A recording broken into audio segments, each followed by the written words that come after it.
Hey guys, welcome to the first ever sports sermon. I'm Jason Gandhi. I'm Dan Majors. I'm Dylan Staggy. And I'm Mike Bailey. And we are going to be your host for most of the podcast. It's just going to be everything you want to know about sports and what's going on. So we decided we're going to go around saying our favorite teams. That way if there's a little bias towards some teams, it makes sense why. So, Jason Gandhi here speaking. I am a huge LA fan, so I am a Laker fan, a Dodger fan, and a Raiders fan. I like all the good teams in LA, and you'll get why I said that later. Danny? I'm a huge Notre Dame fan that loves the Bengals, Reds, and Mavericks, and never be surprised to hear me say, "Go Irish." I'm Dylan Staggy. I'm also an LA fan, kinda. I like the Clippers and the Angels. It's kind of debatable who's better. He likes the teams that don't know how to win championships. Whatever. And the Colts. The Colts. I'm Mike Bailey. I'm a Patriots fan. Woo! A Pacers fan and a Cincinnati Reds fan. Alrighty, so let's get into it, talking about the MLB. So, Dylan, the Angels killed it this past few days, winning 21-2. What's your take on the Angels' big win? Well, not the rest of the past few days, just that one day. That was pretty disappointing. Still 17 games under 500, and I wish we could put those 21 runs into some other games. Awful pitching. Trout's the only offense for them. So, still looking rough for the Angels. All right, Danny, what about those really good Cincinnati Reds? Yeah, the Reds just suck. I mean, they're in a full rebuilding stage right now, and things aren't looking very good. The farm system could be better. I mean, you've got an okay pitching staff down there. Hitting's not very good. I wouldn't say the farm system is in the top 10 or anything. So, and when you're this bad of a team, you have to be in the top 10. You have to be rebuilding. So The Angels aren't. That's kind of a problem. Yeah, see, that's where the Cubs that's where the Cubs are coming up now. They were bad for so long, but they traded for prospects, and they traded for draft picks, and that's how they've got such a good young farm system. That's why they're showing that they're the best team in baseball right now. see, another problem with the Reds is the coaching staff. But luckily, these past few days, Mark Riggins, the pitching coach, was fired, and that there needed to be a change in pitching because the bullpen is just terrible. So the bottom line for the Reds is they need better prospects and some stronger management. Okay, well, moving on to the Dodgers, I feel like the Dodgers, out of all three of these teams, have the most upside, but also have the biggest chance to disappoint all their fans, like it's been the last few years. I feel like every year the Dodgers go through the same thing where it's we start off slow, get to the playoffs, and lose to the Cardinals. But Kershaw went to the DL last week for the first time since early in his career in 2014. One positive of the past week was Corey Seager won the NL Rookie of the Month. He led all rookies in hits, home runs, total bases, and slugging percentage. He also hit .343 in June. So Corey Seager, definitely a bright spot. And the Dodgers, as of right now, are 4.5 games back from the Giants. So not out of the playoff race, but definitely need to get some work going. But like Dan said about the Reds, the bullpen is just awful. I swear I wake up every morning and it's up, bullpen lost another game, or we don't score runs. So offensive consistency and bullpen help is really what the Dodgers need to get back on track and hopefully take down the San Francisco Giants. But the power rankings came out a few days ago for the MLB, and I thought there were a few surprises. Dan, what did you think about the power rankings? Well, I'm talking about the Cubs here. They're really looking good right now, and I'm telling you what, if they don't win it this year, then maybe they never will.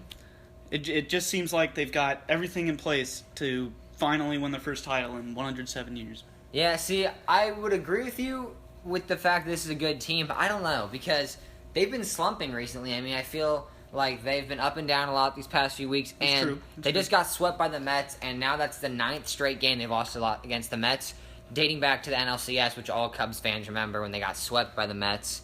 And one thing that kind of sticks out to me is how good would the Cubs be if they had Kyle Schwarber still?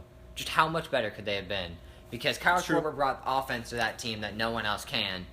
But one other part in the power rankings that really surprised me was that the Mets, number 10, as we just talked about, were lower than the Dodgers. Me, of course, I'm a big Dodgers fan, but with these come out weekly, but Kershaw going to the DL, I feel like it's got to set your team back a little bit, and the Mets just swept the best team in baseball. I guess I didn't understand why the Mets were lower than the Dodgers when the Dodgers lost their best player and the Mets just swept the best team in baseball.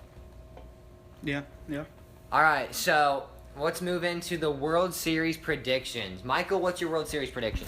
All right, my World Series prediction is Giants over the Rangers. How about yours, Staggy? I mean, you gotta go with the Giants because it's an even year, but I'm hoping for the Indians to go just so Cleveland can have 2 in 1 year because they've been suffering for a long time. Yeah, see, I would never pick the Giants. They could have the Cubs rosters, but if they're the San Francisco Giants, they're not getting picked to win the World Series. As a Dodger fan, I just can't do that. So, I've got the Cubs over the Astros. I think this was my pick before the year. Dylan and Dan can attest to that. That was my pick before the year started. That is true. And even though the Astros are kind of slumping, I feel like they've just got too many weapons with Correa, Altuve, Springer, McHugh, and Keuchel. I feel like those 5 can carry that team playoffs, and once it gets to October, everybody knows. Who knows who's going to make it? It could be anybody. But yeah, I like the Cubs Angels over the are obviously gonna Astros. make it. Yeah, I don't think the Angels have a chance, but Yeah, I bet. See, I've got the Cubs over the Indians. Like I said, I think that they have to win it. First title in 107 years, and I think they'll figure it out and get the job done. So, alrighty. Speaking about getting the job done and making history, Johnny Manziel is kind of done the opposite of that. As you've heard his name all up in headlines, he's kind of done the opposite of living up to expectations and making history. Instead, he's just making headlines about how he just keeps messing up and all that. I mean, everyone here knows since Johnny came out at Texas A&M, I was rooting for him hard. I got 3 jerseys upstairs. Johnny was my guy, but I honestly just think he had the skill. He did. I think he could have been a starting quarterback in the league. It was just his brain held him back because he cared too much about partying and not enough about the football game. But just in case you guys are worried, follow @SoberManziel on Twitter. It keeps you up to date on Johnny Manziel news, like if he stays sober, because you guys did hear about how he said July 1st he's going to be sober. So moving on to that, what's your prediction? How long does he stay sober? see, I think it's already over. I think 4th of July did not help him at all, and there's no way that he's still sober. I mean, I have to agree. I bet it lasted about 3 minutes. Wow, 3 minutes. There's just no way he's still sober after 4th of July. You know, I would agree with you, but I have to disagree in the fact that I agree with you that it's probably over, but I think I'll give it about a month until a video or a picture surfaces that we'll all know about. I think it could be over, but That's who's true. going to know? I think you give it about a month until a picture or video surfaces and says Johnny Manziel broke his streak or whatever. Exactly. Moving on to another quarterback who's making headlines, Andrew Luck. 5-year, $140 million contract. Staggy, what do you think about the big contract for your Indianapolis Colts? I think it's a good deal. Everyone's hating on Luck because of one bad season, but I think he'll be able to come back strong and definitely be able to live out and live up to the expectations of this contract. Now, I might be biased because I'm a Patriots fan, but I disagree with this contract. It's too much. You know, I think he's a good player. I don't think he's a great player. You know, the Colts need to bring players around him, give him weapons to really have a chance at the championship. Yeah, I don't know. What would you? I'd say he's a top 7 quarterback in the league. Agree or disagree? Top 3. Top 3. I'm saying top 7. Top 10. Top 10. All right, list me your 10. I got 7. I got 6 better than him. I got Brady, Russell, Aaron Rodgers, Ben Roethlisberger, Cam Newton, Drew Brees. That's all I got, and then I think Luck takes everyone else. Cam and Aaron Rodgers are the only 2 better. Not Brady? No, Brady's kind of old now. Luck does so much more than Brady. I With his running ability and playmaking, Brady just does not have that. like Luck as a person better than Brady, but Brady is the best quarterback in the league, and I have to say best quarterback of all time. I agree with you on that. Yeah, You might want to look at a little bit Joe Montana, No, maybe. But, no. I'd say he's number 2.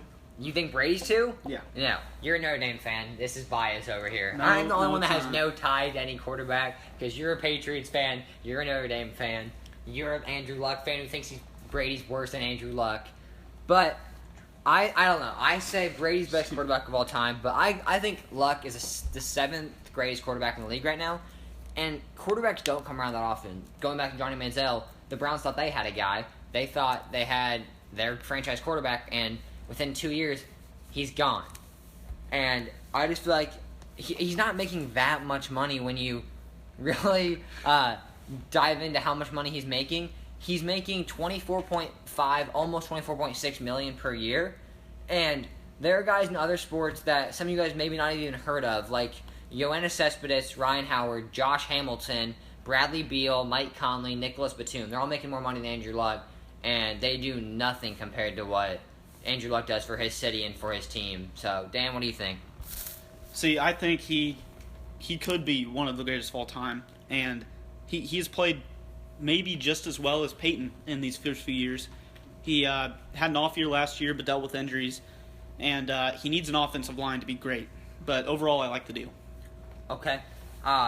So, like I remember how I mentioned, Michael is a Patriots fan. So, Michael, what do you think about the Patriots offseason moves with the whole losing their draft picks? Just thoughts on the whole Patriots offseason and prediction for next year. I don't agree on how they lost their draft pick, but we'll have to deal with it. And I think they're going to do well this season. You know, Brady out for the first 4 games. I think Garoppolo is going to lead the Patriots to a 2-2 record of the first 4 games. They've got the Dolphins, Bills, and Texans all at home. And, you know, that first game on the road against the Cardinals, that's probably going to be a loss. But I think Garoppolo can pull out a 2-2 record in the first 4 games. Okay, what do you think at the end of the year? Do they go to the World? Do they go not World Series? Do they go to the Super Bowl again? Do they lose conference? What's your prediction? I think that they can go to the Super Bowl. Win it? Maybe. Maybe? Okay. He's on the fence here. Staggy, you think the mighty Colts can take down the Patriots? I think it's definitely possible. I mean, the Colts improved their offensive line, their biggest struggle a lot this offseason. Frank Gore coming back after a solid season. He could definitely have another one. He still has some gas in the tank. Andrew Luck should be able to come back after an off year. Still got some good weapons around him. And the defense, still not too great, but a little better. And hopefully the Colts can put it all together. They can definitely, if everyone comes together and does their job, they can do it. And obviously avoiding injuries too. That's big in the NFL. So I think they could definitely at least make it to the conference championship.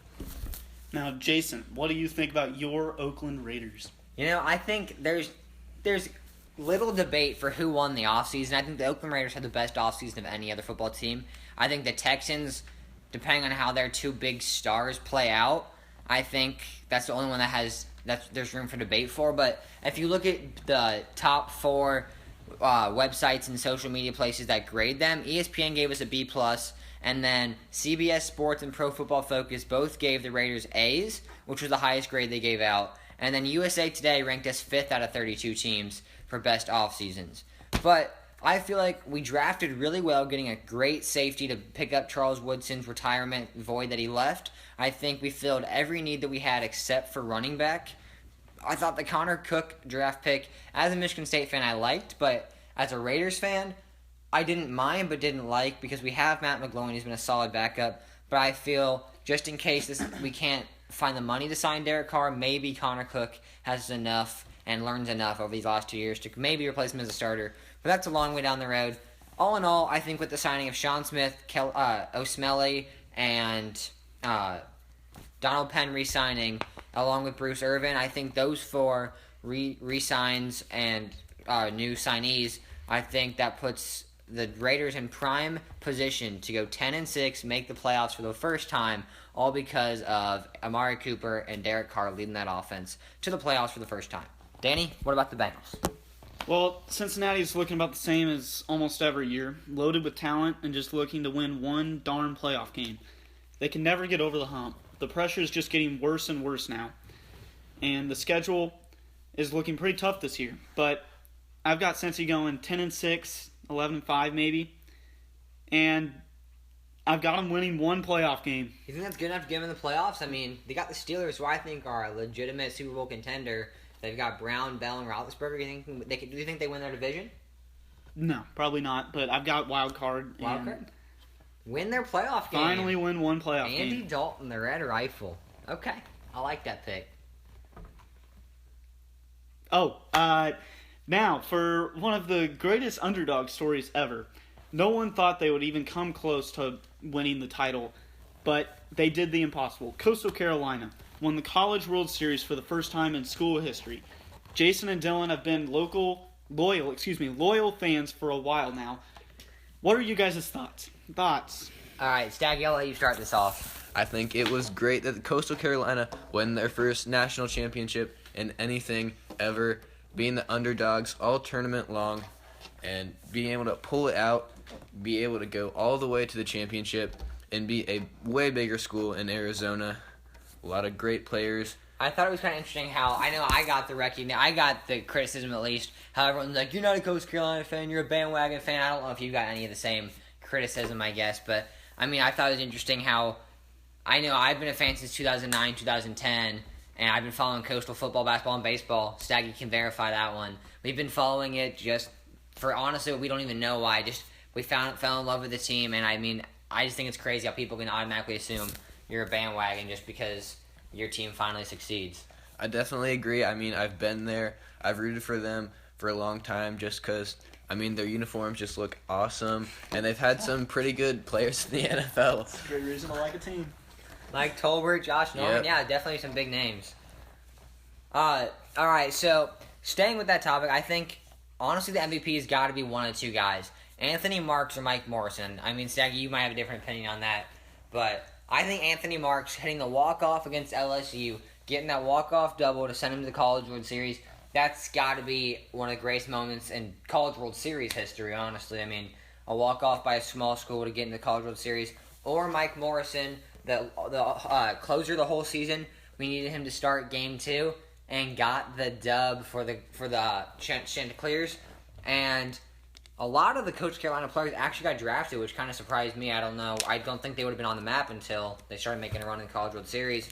I mean, the big one were the first that got drafted were my two favorite players, actually. Michael Paez, the shortstop, he got drafted in round 4 by the Mets, and Zach Remillard getting drafted in round 10 by Chicago White Sox. I definitely agree with your two MVP picks.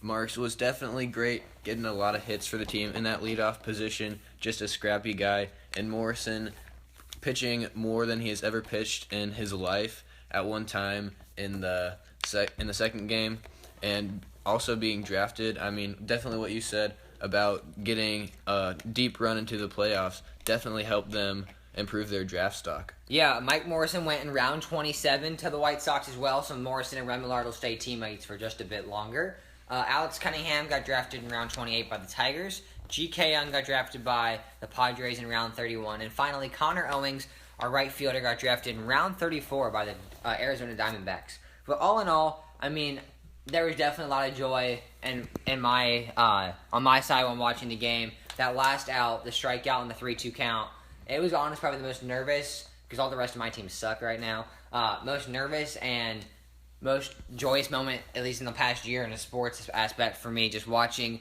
someone I followed that's been small make their way up and win the College World Series finally. And hopefully I'll be able to experience that joy a few more times when the Lakers are rebuilding. But, anyway, we'll move on from that and move right into free agency with the NBA. We've got Kevin Durant, the big signing.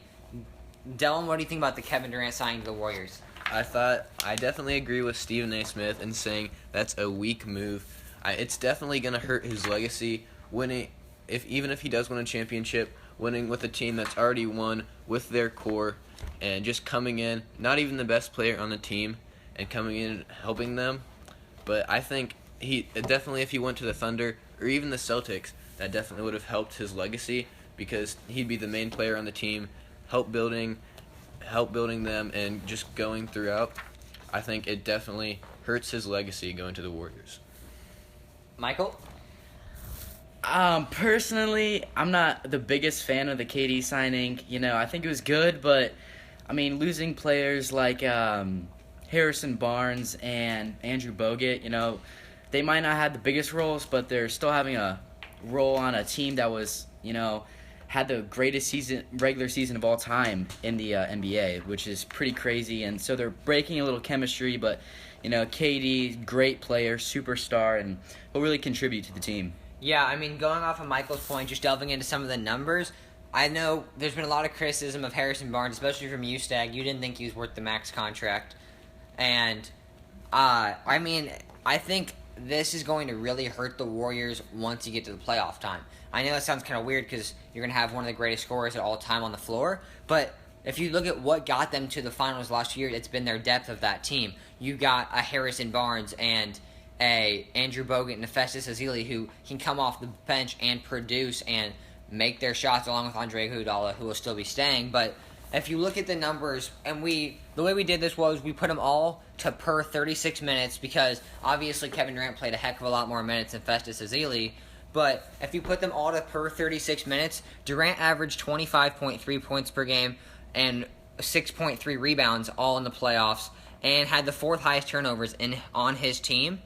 But if you look at Harrison Barnes, he averaged 9 points per game and almost 5 rebounds a game and had the fifth highest points per game on the Warriors. Festus Ezeli averaged a double-double per 36 minutes of 16.5 points per game and almost 11 rebounds. And Bogut was right there with him with 10 points per game and 12.3 rebounds. And if you just look at all that, I don't think one player is going to make up for a small forward and two centers that were developing and making up and putting in a great second unit. And honestly, this might sound kind of strange, but I feel like the Pacers are kind of developing somewhat of what the Warriors were doing in the sense that they've got a really strong second unit now with signing Al Jefferson and now maybe Monte Ellis or Rodney Stuckey, whichever one starts. You've got two good players that can help that bench, and when Paul George or, in the Warriors' case, Steph Curry or Klay Thompson have to come out, you've got guys that you know can score the basketball like the Warriors did with Harrison Barnes and Festus Ezeli. So I think this move will help them in the regular season. I would dare to say they might break their record again. I don't know what you guys think, but I mean, I think they could break the record in the regular season, but I really don't think I don't think they're champions at all. I think I kind of see the comparison with the Pacers and the Warriors. The Pacers definitely do have a lot of scorers like the Warriors, but obviously with the youth and not having everybody on great contracts, that's a little bit different. But what I do see as underrated is the signing of David West to the Warriors. I think he will definitely help the toughness factor, like you said, in the playoffs. Toughness and having a leader really matters, and I think that's why David West, even though the Warriors are investing a lot of money in Kevin Durant, they get David West for really cheap, and I think that he will really help them in the playoffs. Yeah, they got Zaza Pachulia and David West for almost nothing. I mean, Zaza Pachulia starting center on a playoff team for under $3 million, and David West for, like Dylan said, the veteran minimum. I thought that was two really great plays by the Warriors GM, and I think he's already up for General Manager of the Year, I think, no doubt, by getting Kevin Durant and getting two quality starters for a veteran minimum price. Yeah, I think David West was a really smart signing, but I don't think they're going to beat their record that they set last year. Unless they're really going to try to beat that record again, they're not going to have that motivation, especially at the second half of the year, to really beat the record. So I just don't see it happening. Yeah, and that was the one point that kind of worried me. If you read up, Sports Illustrated posted an interview with Draymond Green about how he helped recruit Kevin Durant to the Warriors, and they asked him about 73 games, and he said that how this was his quote: "Every season we were trying to win a championship. That's the goal, and that's always been the goal. We won 73 games and didn't win a championship this year, so who cares about 73? There's no point in going into the season saying, hey, can this team beat 73 wins? It doesn't matter." End quote. So I think the Warriors, I think that might be what hurt them this year, was once they got to 50, 60, 70 even, they were like, okay, let's focus, when honestly looking back, Steph Curry should have sat out those last few games against the Spurs the last two and the Grizzlies the last game of the year, and maybe he wouldn't have gotten that knee injury against the Blazers or against the Rockets, and maybe he's not as banged up and having to fight against the Cavs, which is all hypotheticals. No one will ever know. But I think that's just what hurt them, was focusing on 73 wins. And I think Draymond Green's really learned that, and now he's going to get Kevin Durant, who's never got a title in his hands. He's going to have to figure out what it means to win a championship. Yeah, with Kevin Durant, I just don't understand why everybody's just hating on this guy since the decision. But, he wants to win a title. I say go for it, Get your team, get yourself a title and then go back to OKC. People are saying it's like he just doesn't want the challenge anymore, and this shouldn't even count for him. But when LeBron won his 2 titles in Miami, did we say that those don't count? No, we didn't. Now, we know the Cleveland title was most important, but those other 2 still count. He should be treated a lot better than this. I would say Durant is probably one of the biggest class acts in the league. I just can't hate on the guy. But we're all going to forgive him in a few years when he comes back. So how about we all just calm down and let him do his thing? Now, I'm going to have to just disagree with you there. I don't think Kevin Durant's going to go back to the Thunder.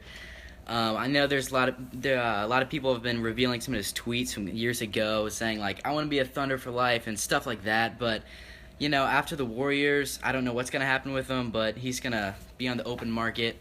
And I've heard a lot of people comparing his move to LeBron's move to Miami, but I think it's worse than that. LeBron's move to Miami, Cleveland didn't build around LeBron. All they had was Mo Williams. When Kevin Durant had Westbrook, Oladipo, Sabonis, and, you know, they're getting good. They're getting a contender, but the Cavs without LeBron, they're like the worst team back in the day, you know. So his move to Miami to team up with Chris Bosh and Dwayne Wade, you know, he got a lot of hate for it, but I think Kevin Durant deserves more hate than LeBron James. I 100% agree that they're the different, but I 100% disagree that Kevin Durant's is worse. Hear me out. That's very true. Yeah, hear me out. Kevin Durant, there is no way, if you're Kevin Durant in your situation, you can get paid almost $30 million by going to an instant championship contender. I know I just said they probably won't win the championship in my opinion, but if you're looking at Kevin Durant, you're going to be with 3 of the best scorers in the league right now, and maybe a 4th. Draymond Green's not as much of a scorer as he is an all-around stud, but Steph Curry, Kevin Durant, Klay Thompson, some of the best scorers in the game today, and I just feel like if you're Kevin Durant, why would you pass that opportunity up? If you have a job and you have a chance to go work if you're at Fox Sports, you have a chance to go to ESPN and make just as much money, why wouldn't you go to a better job where you'd be around better analysts and all that? And you wouldn't hate on somebody going to a bigger restaurant if they're a chef. Lots of examples.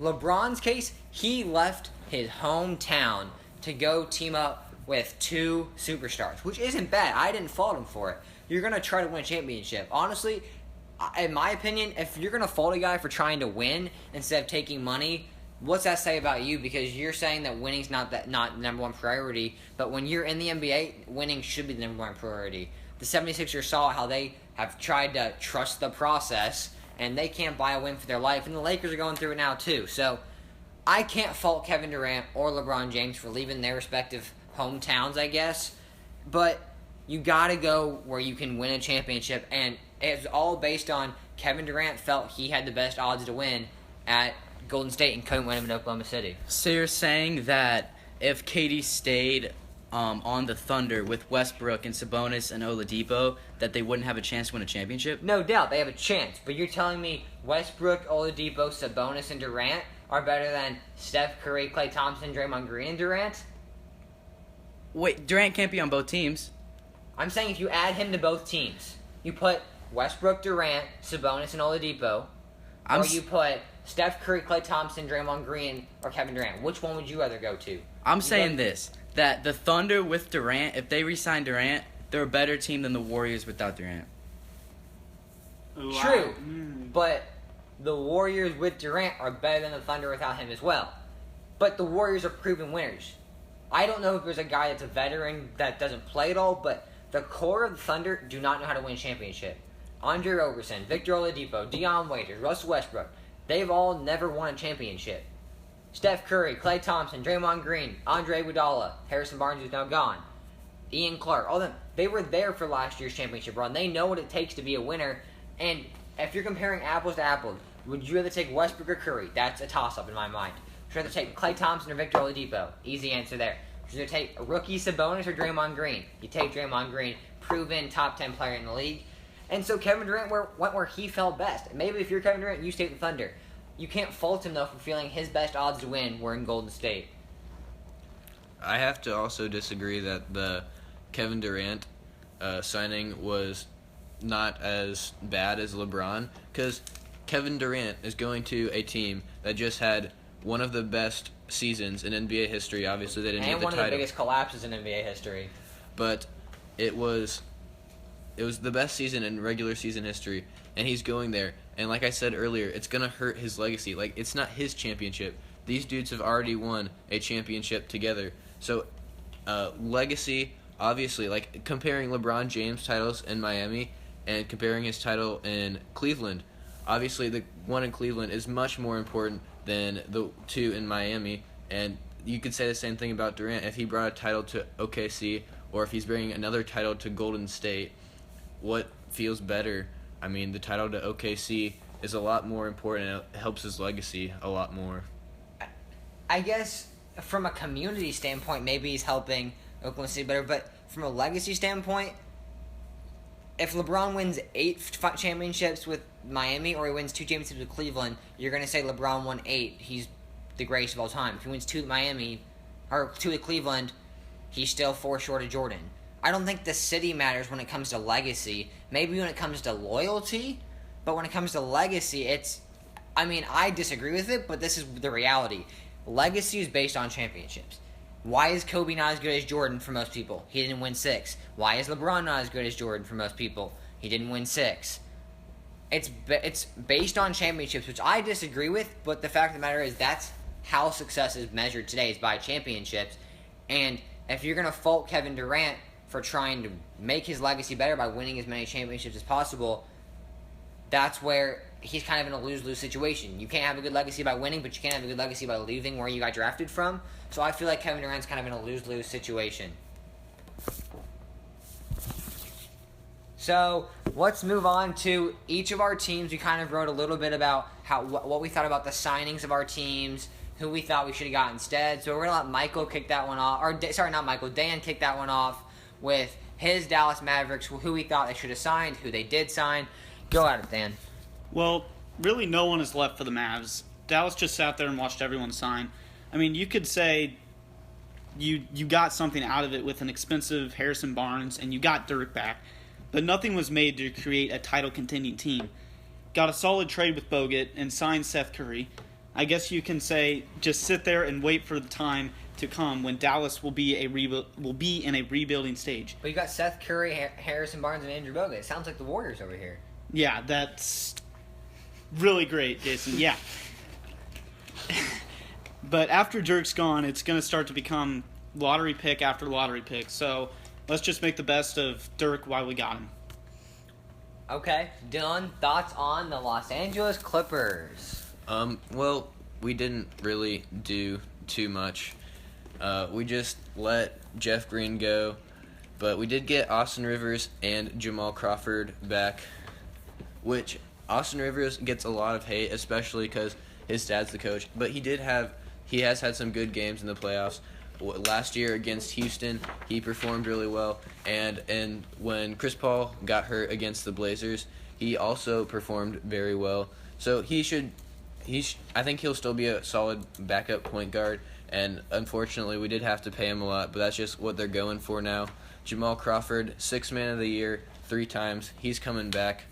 We did lose a little bit of our bench, which is kind of concerning, but I think we still have a chance to go on a run. All right, for the Indiana Pacers, I think they had a great offseason. Larry Bird just out here making moves left and right. The Jeff Teague trade for giving away George Hill, 3-team trade.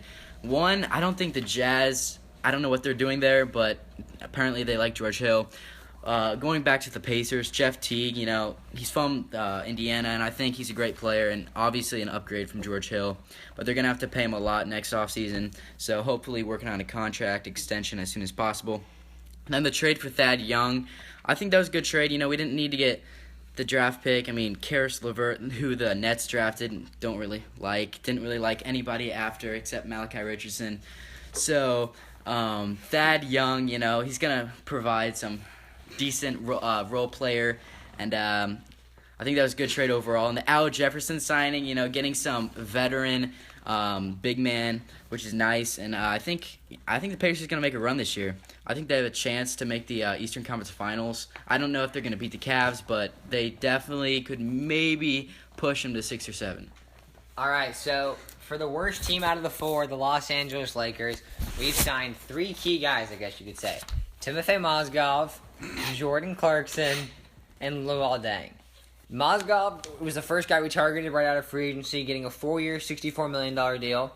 Jordan Clarkson we re-signed later in the July 1st day, getting him to a great bargain of 4-year, $50 million. I've seen lots of people saying that might be the best deal of free agency so far. And Luol Deng signing a 4-year, $72 million deal. So, when I look at those 3 signings, I love the Jordan Clarkson deal. I've been high on him since he got all of his minutes in the trash year when Kobe went down again. And before we had D'Angelo, he made his name. And now he's been improving. His 3-point percentage has been going up every year since. And Jordan Clarkson was a great bargain. When you look at guys that have been signed, I know that Alan Crabb got offered a 4-year, $70 million deal. Alan Crabb, would you rather pay Alan Crabb $20 million more over 4 years when I think Clarkson may be better than Alan Crabb? So I think Jordan Clarkson was a great pickup. But now to the other 2. Timofey Mozgov. Him being the first guy we targeted, I don't mind signing Mozgov. I really don't. He's a great pick-and-roll player. But he's 30 years old and we're signing to a 4-year deal. That is 34 years old before this contract's up. There's no options to even get out of it. We don't have a team option. He doesn't have a player option. We're paying this dude his money. We're also paying him $16 million a year for a guy that backed up on a championship team. I love Timofey Mozgov, but he should not be our number 1 guy we target in free agency. If it was today, day 4 of free agency, I'd love to pick up. I think everybody would be like, okay, the Lakers got a solid center on day 4 for a good price. Paying him that as our first signing is where I go wrong. Luol Deng, it's expensive. He's an old guy, but he gives us veteran presence, and he can teach Brandon Ingram. I don't really have a preference on that one. I'm good with it. I just wish with Timofey Mozgov we would have looked at Al Jefferson, who was still there when we signed him. Jan Mahinmi, both Pacer guys now, but one went to the Wizards. Both of them younger, but have still got that veteran chip to them, I guess. That's cheaper because Al Jefferson went for 3 years, $30 million. Mahinmi went for $64 million, so you got the same price. And I feel like Mozgov, he's a great value on a day 4, day 5, but not a day 1 guy to look at. And the last thing, I just think J.R. Smith is one guy the Lakers should look at because we need someone that can come off the bench and shoot the basketball. I don't know what his ties are to Cleveland, but if there's some way he wants to leave, that's where, if I'm the Lakers, I wouldn't give him the max, but I'd give him however much money we have left and make sure he comes for 2 years, maybe 1 year. Make sure he comes to LA to give us some shooting off the bench because we will not get enough points through the basket. But moving on, we're going to go to best and worst signings. And Dan's got his opinion on what he thinks are the 2 best signings of the NBA free agency so far. I think the 2 best are Al Jefferson to the Pacers was good for 3 years, $30 mil, and Horford to the Celtics for 4 years, $113 mil. I feel like he should be getting paid the max, and he made Boston even more of a title contender. And there's a lot of disagreement over here from us 3. Michael, you want to speak on that or go with your 2 best signings quick? I don't think the Celtics are a title contender yet. They've got a lot of young talent, though, so give them a couple years, and, I think they're going to be up there. I would say the best signings is either Brandon Jennings for $5 million a year to the Knicks or David West for that veteran minimum to the Warriors. Gives him he's going to be a solid guy off the bench. Veteran can, hopefully help them on their championship run this year. And then 2 of the worst signings, I think, obviously Timofey Mozgov. I'm just not a fan of that. And then Tyler Johnson, 5 career starts, and he's getting paid as much as Steph Curry. I just don't understand that. I know, the whole free agency, it's a different cap from when Steph Curry signed, but still, Tyler Johnson, 5 career starts. I just don't see that kind of money for that kind of player. Well, first off, I want to address that J.R. Smith and the max contract. Not a max deal. I just give him. Mentioned in the same I'm sentence. saying we give him enough money to make sure he comes to LA if he leaves Cleveland. But they're in the same sentence, but whatever.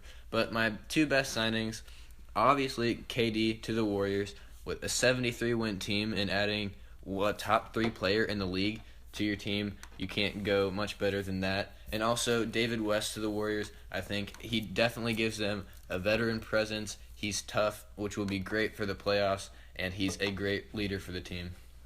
Yeah, my two best signings were like what Dan said, Al Jefferson. I like the veteran presence. He can teach Turner for 2+ years, and he can really be that guy on the second unit that can make sure the ball goes through the basket. My other one was Marvin Williams, a guy who not many people know about because he played in Charlotte, and I don't think any of us really were like, oh, Charlotte's playing, let's go watch them. And he can play 3 positions. He can play the 2, 3, or 4, and per 36 minutes, he averages 2 points less than Chandler Parsons, but gets more rebounds. And the Hornets got him for $54.5 million, and the Grizzlies had to pay Parsons $94 million. So I don't know. I think the Hornets got a huge bargain on Marvin Williams, getting to pay $40 million less on Marvin Williams when I'd say he's just as good, if just not slightly less as good as Chandler Parsons. But for $40 million less, I think that's a great bargain. My worst two were Austin Rivers and Bismack Biyombo. I thought Bismack got overpaid for how he played during the year, and everyone's saying it's the playoffs, but if you look at his stats in the playoffs, he only averaged 5 points per game and 8 rebounds. He didn't destroy the playoffs, like everyone's saying. He played okay. He had 2 or 3 good games, but the rest of the playoffs, he didn't play that good. He is not worth $72 million over 4 years. And Rivers, Staggy and I get into this argument all the time. Austin Rivers would not be a 6th or 7th man on any other team but his daddy's team. He should not be playing that many minutes unless his dad was coaching. That's true. And he is not worth almost $12 million a year when you average 7 points a game, 2 assists, and over a turnover. There were so many better players out there for the Clippers. Deion Waiters, J.R. Smith, Allen Crabbe, Eastwan Moore, Joe Johnson, etc. If you need a shooting guard, go get a good shooting guard. Don't go get your son. I'm good with. I'll stop with Austin Rivers because I can't stand that guy. But one last thing about you all three said Timothy Mozgov as a bad signing. I disagree it's bad, but it's not the worst. Compare Biyombo and Mozgov. Mozgov got paid $64 million over 4 years. Biyombo $72 million. That's $8 million less than Mozgov. He played less minutes and averaged more points in regular season. Per 36, he averaged a double-double. Biyombo does not even get 10 points.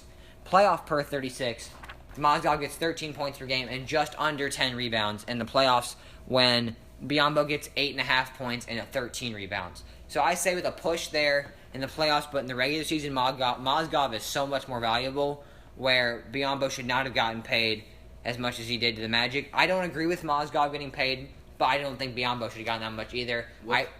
What's the age difference, though? Biyombo is 25, 26. I'm not sure on that one. Michael checked that for me. Mozgov's 30, but you're getting a guy. That's the only part that's different is you're getting Biyombo in maybe his prime when you're getting Mozgov towards the end. 23. And I just feel like if you're the Magic, the fit isn't even there. That's what kind of didn't make sense to me. Aaron Gordon, Steven Zimmerman, Serge Ibaka, Nikola Vucevic. You don't need another big man. And I just felt like if you're going to throw money down the drain, why not get a guard that can like a small forward that like Luol Deng or someone? I don't know. I just didn't agree with the Magic going after another big man. Michael, you disagree with me, so. Well, I just think Bismack Biyombo, for the age he is, I think it's kind of worth it. You know, he's an up-and-coming player. And they do have Fournier, which averaged 15 points a game. They signed him to a pretty large contract, but their leading scorer last year, it's probably worth it for him. He's going to continue to develop. He's still young, too. Dan? Yeah, my two worst signings were Mozgov and Mike Conley's deal. I did not like. I mean, there were up and downs for me for him. I like that he went back to the Grizzlies. Grizzlies needed him, but I just don't like when I look up on Google who's the most paid player in the NBA history, and Mike Conley's name shows up. I just don't like that. That is very true. I agree with that. I mean, I didn't think it was a great signing, like money-wise, value-wise. It's not great, but I mean, it's not like it's unexpected. Like, it's just a circumstance kind of thing. Like, KD would be paid about the same if he signed a 5-year max with the Thunder. But it's just kind of a circumstance thing because he got the 5 years too. But I didn't think it's that bad because if you compare it to some of the other deals, it wasn't that bad. I agree with both you guys. I think Conley's deal wasn't terrible, but at the same time, he's not the best player in NBA history, so he shouldn't be the richest player in NBA history. I guess that's what it boils down to. But the biggest topic of them all, this is our last big topic. Who is the best NBA team ever? Dan, you can start that debate off for us. Well, I've got what most of us probably have is the 95-96 Bulls. They went 72-10, which is the second best record of all time, and they finished off the Sonics in the finals, which the Warriors did not do, who have the first best record ever. And they were in the best decade, I could say, of basketball in the 90s, and they dominated in almost every stat category. They averaged 105 points per game, which was first in the NBA. They allowed an average of 93 points per game, which was third in the NBA, and they had a top offensive rating of 115 and top defensive rating of 102. So I just like the Bulls, and they're the greatest team of all time, in my opinion. All right, I'm not going to try and convince anybody of this, but I think there is at least maybe just room to think about the 2000-2001 Lakers.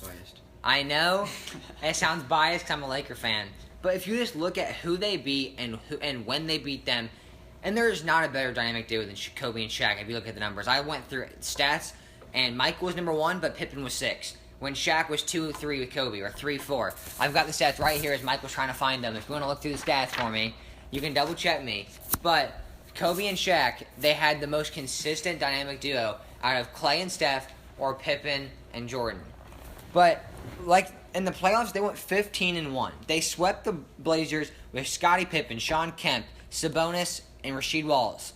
Sweeps them. Then they sweep the Kings with Chris Webber and Jason Williams. Then they sweep the Spurs, Steve Kerr, David Robinson, and Tim Duncan. Then they beat the Sixers and finally lose a game, but they win 4-1. They beat AI, and the Bulls, they lost to the Knicks in the game, and they lost 2 games to the Sonics in the finals. And if you look at what dynamic duo, sorry for the stutter, what dynamic duo is the best of all time? It's Kobe and Shaq. Look at the stats of the 2000-2001 compared to the 95-96 Bulls. And Jordan might be number 1, but Pippen comes 4th, and Shaq and Kobe are 2 and 3 almost every stat you look at. And I'd take 2 and 3 over 1 and 4 any day. Michael, let's hear it. All right, best team of all time. I'm gonna have to say the 15-16 76ers.